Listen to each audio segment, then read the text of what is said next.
52 વખત ભગવાન આવ્યો. કેટલી વાર? 52 વાર જુનાગઢમાં આવ્યો.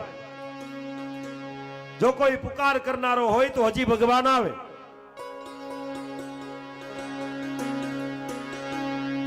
નરસિંહ મહેતાના ભાઈ મોટા વણસીધર એમ કે છે કે નરસિંહ મહેતાને આવીને જેમ તેમ બોલવા લાગ્યા. કાલે બાપનું શ્રાદ્ધ, પિતાનું શ્રાદ્ધ છે, આમ કરજો તેમ કરજો, ટાઈમે વી આવજો, તમારે તો કાંઈ કરવું નહીં, બસ ઘૂઘરા બાંધીને હાથમાં કડતાલો લઈને બજારમાં ફરવું. બીજી કાંઈ ખબર પડે છે વ્યવહારિક? આમ હાથમાં કડતાલ રહી ગયેલી. માણેક મહેતી, નરસિંહ મહેતો જોજો ભગવાનનું ભજન કરતા હતા. એમાં નરસિંહ મહેતાને તો કાંઈ ખબર ન રહી.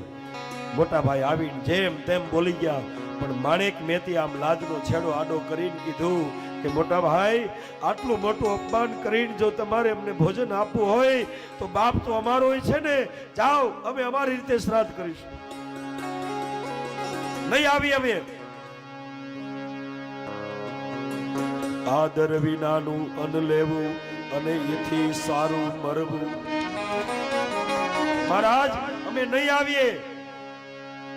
મોટા ભાઈ તો જતા રહ્યા. નરસિંહ મહેતાની સમાધિ ખુલી અને માણેક મહેતીને કીધું તમે કોની હારે વાતો કરતા હતા?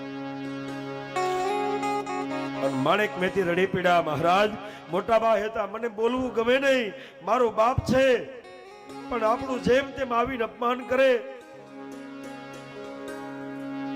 અરે માણેક મહેતી, તમે મોટા ભાઈ હારે બોલ્યા? હા મહારાજ, મને ગમ્યું નથી.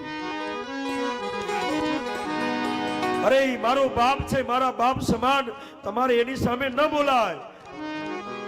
અને તમે એમ કીધું કે અમે આપણે આપણી રીતે શ્રાદ્ધ કરશું, આપણા ઘરમાં છે શું? આ તણ દીધું તો આપણે ભૂખ્યા છીએ, ઘરમાં અન્નનો દાણો નથી. અને ત્યારે માણેક મહેતી કીધું મહારાજ, એક સોનાની વાળી મેં હંતાડીને રાખી, આ વેચી આવો બજારમાં. એક તમે, એક હું, 2 અતિથિ અને 1 બ્રાહ્મણ, 5 ને થાય એટલી રસોઈ બનાવો. પણ આ સુમાનનો સવાલ. નરસિંહ મહેતાએ સોનાની વાળી વેચી, એમાંથી ગોળ, ખાંડ, શાકભાજી, બીજું કરિયાણું બધું આવ્યું. એક ઘી ઘટ્યું, ઘી ના આવ્યું.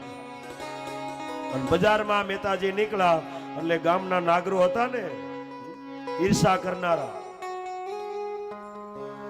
ઈર્ષા આજ માણસ બહુ કરે. આ કથાથી એક પણ લેજો. હે મહારાજ, હે મારા બાપ, અમારાથી કોઈની ઈર્ષા ન થાય, અમે કોઈના ઉપર ક્રોધ ન કરીએ.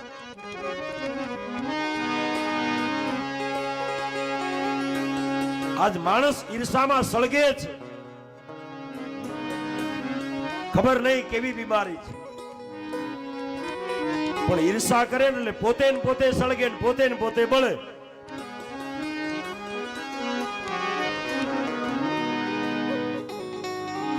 એક ઘી ઘટ્યું. નરસિંહ મહેતો બજારમાં નીકળ્યો. નાગરોએ કીધું કે મહેતાજી, તમે તમારા પિતાનું શ્રાદ્ધ તમારે ઘરે નાખો છો? તો હા બાપા, હું તો ગરીબ માણસ, મારી રીતે નાખું. મહેતાજી સાચું કહીએ, તમારા ભાઈને ઘરે, મોટા ભાઈ તો દીવાન હતા જુનાગઢના, એની ઘરે દર વર્ષે ભોજન લેવા માટે જઈએ. પણ જો તમારા ઘરનો પ્રસાદ મળે તો ધન ઘડી ધન ભાગ. તમારા ભાઈના આમંત્રણને છોડી અને અમે તમારે ઘરે આવીએ. અને આ નરસિંહ મહેતાને ભાન ન રહ્યું. એમ તો કે હા, આપણા જુનાગઢમાં નાગરોના ઘર કેટલા? તો કે 750 એ ઘરે હાગમટે કહી દો જાવ. હવે 5 જણામાં ઘી નથી. અને માણેક મહેતી પાસે આવે. કથા તો બહુ વિસ્તારથી છે, એમાં ન જાઓ. બ્રાહ્મણને કહેવા માટે ગયા કે મારા પિતાનું શ્રાદ્ધ તમે આવો ને. તો કે તે કોઈ દી દક્ષિણા દીધી મને? મારો યજમાન તો તારો મોટો ભાઈ છે, તું નહીં. માણેક મહેતી પાસે આવ્યા ને કીધું, લ્યો મહારાજ, રોજ બજારમાં ભજન કરવા માટે જાવ છો ને, લ્યો આ તપેલી ઘી લઈ આવો, જાવ ઉછીનું, બાકી એ ઘી લઈ આવો. અને નરસિંહ મહેતાએ હાથમાં તપેલી લીધી. એ મેં તે લીધી તપેલી હાથ જો, ધરણી ધરનું ધ્યાન. તે લીધી તપેલી હાથ જો, ધરણી ધરનું ધ્યાન.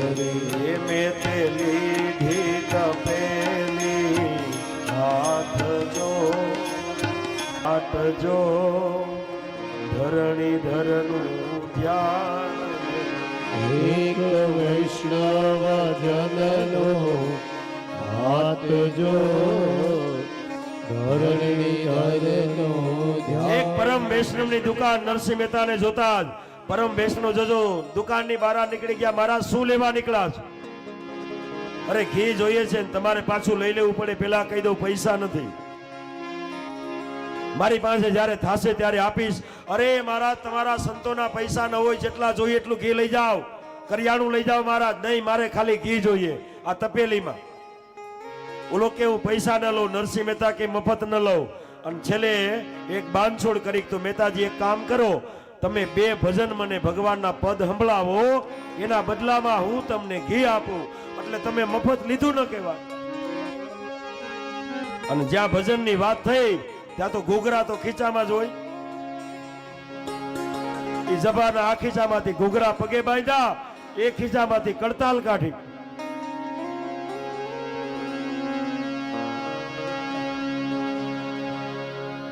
વૈષ્ણવ જન તો તેને કહીએ જે પીડ પર આઈ. સકળ લોકમાં સૌને વંદે જી, નિંદા ન કરે કે નીરે જી જી જી, વાચ કાચ મન નિશ્ચળ રાખે, એ ધન ધન જનની તેરી રે. વૈષ્ણવ જન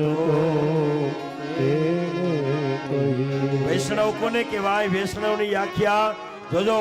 બ્રહ્મ સંબંધ લેવાથી વૈષ્ણવ ન થવા. સાહેબ મારી વ્યાસપીઠ કાયમને માટે એમ કહે છે, માત્ર બ્રહ્મ સંબંધ લેવાથી વૈષ્ણવ ન થવાય, ગળામાં કંઠી પહેરવાથી વૈષ્ણવ ન થવાય. નરસિંહ મહેતાએ ટૂંકી ટચ વ્યાખ્યા કરી, જે પીડ પરાઈ જાણે, સકલ લોકમાં સૌને વંદે અને નિંદા ન કરે કેની. વૈષ્ણવ જન તો વૈષ્ણવ જન તો તેને કહીએ, પીડ પરાઈ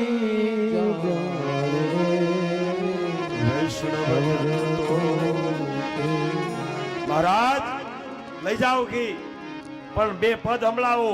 અન નરસિંહ મહેતાએ હાથમાં કડતાલ લીધી. જોજો એક પદ, બીજું પદ, પગમાં ઘૂઘરા બાંધી નરસિંહ મહેતો જુનાગઢની બજારમાં નાચે. અને મહેતાને સમાધિ